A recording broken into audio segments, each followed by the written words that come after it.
You know when you have an aha moment, like Oprah, and you realize that this one thing was stopping you from achieving all your hopes and dreams, and more importantly, from being present with your kids, which is ultimately what we all want, or with the people that we love. Well, I had this moment. I'm so grateful that I did, and I want to share it with you so that you can have this moment too.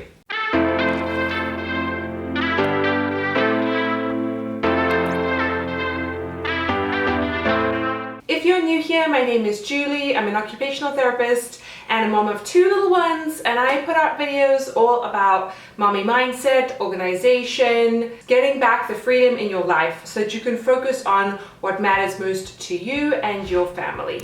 I would love you to go ahead and subscribe, click that little notification bell, like this video, and with that all said, let's find out what happened to me. Okay, so a little backstory about me. I have wanted to start a business for the longest time. In fact, I have dabbled a lot over the years in YouTube and Instagram and businesses, and I've had many ideas, and I've never really been able to make it happen. I've had a lot of limiting beliefs, like I have no time, I'm a mom, I work, I have no family nearby. I mean, if you know me, you probably heard me say these things, and I'm so sorry. They are going to stop, okay? I'm not going to say these things anymore, because what we say out loud, positive and negative, but especially negative, has such a powerful impact in what eventually ends up being carried out. So I'm trying really hard not to say anything negative out loud, because it is so powerful. Positive things are great, but negative things are even more powerful. So I try and replace that with a positive thought. But anyway, so when this kind of pandemic period hit, when I realized that this was for real, we were going into a lockdown, we were going to be socially isolating, we had to cancel plans that I never expected, weddings and travel and all the stuff that we had anticipated we would be doing, something changed in my brain, and I just thought, hey, this is the time to really explore other options when the world is kind of quiet, when your FOMO, my FOMO, is not at its peak, and when I can start actually thinking about what I want to do next in life. But the one thing that really was hindering this for me on multiple levels, and I think it affects a lot of people, it's not just me, but I want to bring this to your attention, and I want you to be so honest with yourself about how this affects your productivity, your mental state, how present you are with your family, and that is this. This is the problem. Scrolling on social media, scrolling on the internet, not being intentional about your media consumption leads to comparison, leads to feeling depressed, wastes so much time. And the one thing that I realized I was doing was I was watching a lot of TV, not necessarily on the TV. So in my head, I was like, I don't watch TV, but I was watching a lot of YouTube videos or things online. You know, we would watch TV and stuff, and that is fine, and we still kind of do that. But when I stopped doing these things, I realized how much more time I had, in combination with adjusting the speech that I was saying, which was stopping saying, I have no time, I can't do this, I don't know how to do this, I have to learn a whole new thing, all this kind of stuff. And I realized that if I pushed through some of these mental thoughts, I had so much more time as a mom, as someone who works full-time out of the house, as someone who does not have family close by, to kind of take the kids for like a Saturday afternoon, where I can feel like, oh great, they're hanging out with grandma, this is fine, I can spend time on myself. So the other thing, in conjunction with all of this, that helped me really get back my time, but also the motivation to not always be falling into the slump of Instagram or watching YouTube videos all the time. Having real intentions that if I'm going to consume something online, I'm doing it for a purpose. And that purpose is to learn something, to learn a new skill, because starting an online business, you know, there are a lot of things that you need to learn that you don't anticipate. And then I had a time set aside where I would work And then I would reward myself with 30 minutes or maybe 45 minutes of watching YouTube just for the pure pleasure of it, because I do love the platform. And I love, there are people on there that I really love. So I think having that mindset shift. So the other thing that led to me being more productive and not going down the rabbit hole of social media was actually being more productive.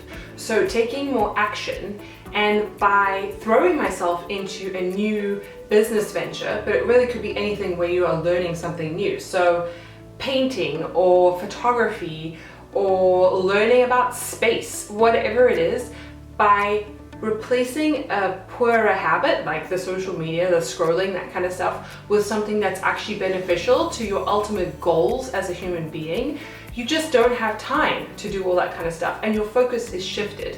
So I started focusing on learning about YouTube, on learning about Instagram, on learning about emails, on learning about websites, on learning about psychology, all this kind of stuff that I had never paid attention to. And there was a moment when I was like, gosh dang it, I wish I had done this earlier. I would be so much further along in the game. But that is not helpful, because either way, I'm still in the same spot.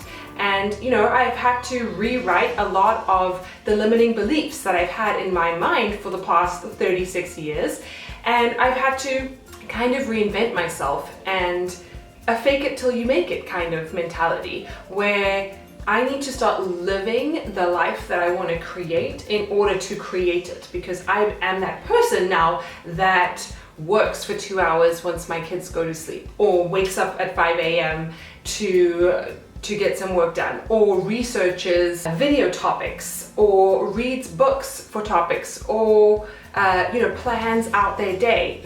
I'm the person now who uses an electronic calendar, which I have never done before. This calendar that's been sitting on my MacBook this whole time. I've never really used a proper digital calendar in a way that I really could relate to and resonated with and could actually use. I am now that person. I'm that person who is ultra organized, because I have a lot of balls in the air, and that doesn't mean that I can't do something.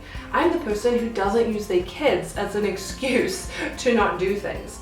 A massive revelation for me was that the reason I was feeling so frustrated about my lack of progress, transformation, feeling stuck in my life, all this kind of stuff, was because I was behaving in my head like I was still a single person. So I was getting frustrated because I wanted to do things that single people do, or how I previously would have behaved prior to having a child. And that's not like going out partying all night. To be honest, I've never really been that kind of person, but I would get frustrated when my kids would interrupt me for doing something, or when they wake me up in the middle of the night. Okay, fine, that's fine.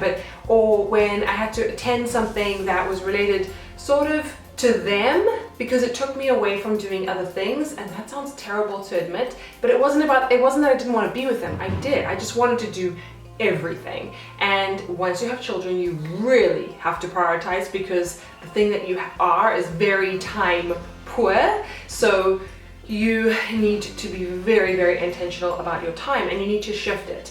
So ultimately, my goal is to spend more time with my children. I want to work less, spend more time with them. No surprise there. I think a lot of people might feel this way. So that is my ultimate goal of what I'm working towards, but I'm in this phase of life where I'm working a lot to try and get to that goal. But I'm not going to use them as an excuse as to why I can't do it, because the reality is I still have the same amount of hours in the day, and I still have to be really, really intentional about how I use them. And I would even argue that I'm probably now more efficient than I was as a single person. I mean, I definitely am, because I kind of have to be, because before I had all this time in the world, and especially when you're younger and everything, time kind of seems like it's going to go on forever. The days are just endless. And as you get older, and as you have children, and more things kind of or your work speeds up or whatever, or you have more responsibilities, you realize A, how precious time is, and B, how important it is to maximize it. So I just wanted to share this because I feel like it's a mindset shift for me that's massive, and it's really changed how I view things, and I hope it will change my trajectory. And I hope it'll help you too, because your mind is the greatest thing that is propelling you forward or holding you back. And the sooner that you can realize that, stop verbalizing limiting beliefs, stop verbalizing negative thoughts. I will leave a really impactful video down below that Bilyeu from Impact Theory did. I really enjoyed it. I shared it with a lot of people, and it's all about his guest that he interviews, who has a strange name and I can't remember his name, but I'll have it down there. He speaks about how powerful speaking things out loud are. So when you think something, it has a certain amount of value, positive thoughts. When you say it out loud, that positive thought has 10 times more power and more likelihood to come true. And if you speak a negative thought, it's 4 to 7 times more powerful than that positive thought. So 70 times more powerful. And that is why you have nothing to lose but to stop speaking the negative, detrimental thoughts, self-limiting beliefs out loud. Speak the truth. If you enjoyed this video, I would so appreciate it if you can subscribe to the channel, give this video a big thumbs up, don't forget to click the notification bell, let me know what your limiting beliefs are or what your goal is to overcome. I would love to know, and I will see you in my next video. Bye!